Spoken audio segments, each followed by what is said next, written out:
they've had some trouble with flying in the past, just because they've flown through different airports and things, and it's kind of like difficult to get there sometimes. But I flew through Chicago, so they flew us to Chicago and then Chicago to Frankfurt, and that's usually what they do now. And then Frankfurt to Zagreb, Croatia. So the mission home is in Croatia, it's not in Slovenia, and they have the trainers come down. And so I got sick in Chicago, so I was sick, like, it was bad. But you get there, you're really out of it, like, because of the jet lag and everything, and they try and keep you awake as long as possible so you can reset really quickly. But yeah, they fly you into Zagreb. Zagreb's like a really, really small airport, super small, like probably like Long Beach or something is like one little hangar. You get out of the plane, you know, on the little runway, and you like walk in. And then they have somebody pick you up in the mission vehicle, which is like the box. It's like this huge 9-seater van, and they drive you to the mission home, or they actually drive you to the mission office. And the mission office is like in the heart of Zagreb, and it's so beautiful. Like, so I got in November, like end of November. It was rainy, and it just feels like what you think Eastern Europe would feel like, you know, just like the big buildings architecturally, and like there's a lot of graffiti just because there isn't really any like legal restrictions against graffiti.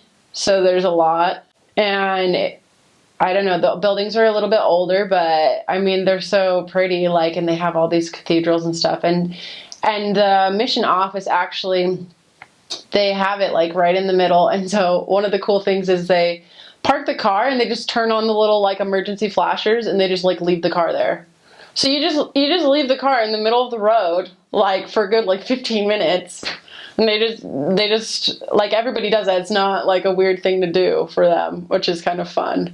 Like, I do it here in Provo, and it's probably not like the best idea because people get confused. But, yeah, and then it's upstairs. It's kind of like this little apartment they have there when they unload all of your luggage while you wait to go to the mission home.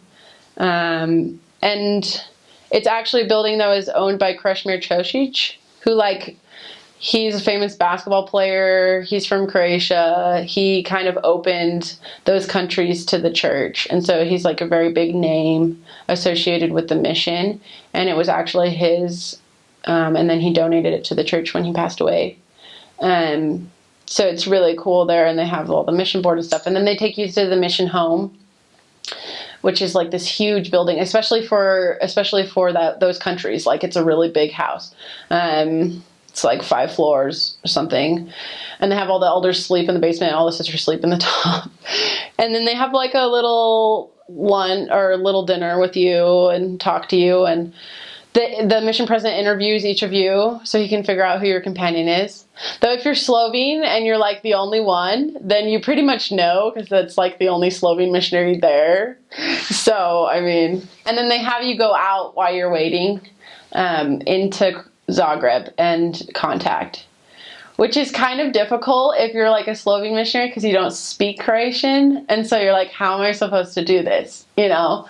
But it works out. Like, the languages aren't so different, and as long as you try, usually like they get you.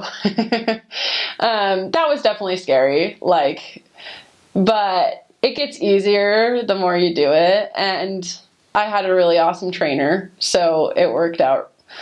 But I was definitely super, super nervous because you just kind of get plopped there, and everything's so foreign, you know. And then the next day you go to Slovenia, and they put you on a train, and the train ride, depending on which city you're going to, is not that long. It's like 2 hours maybe. The countries are close, so it's not too bad.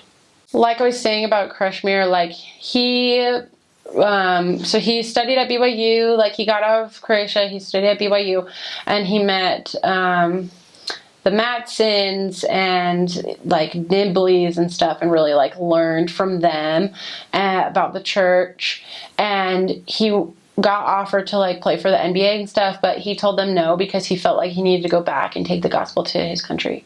And so he returned and started like working as a single like missionary, kind of like doing his thing, because it was Yugoslavia then.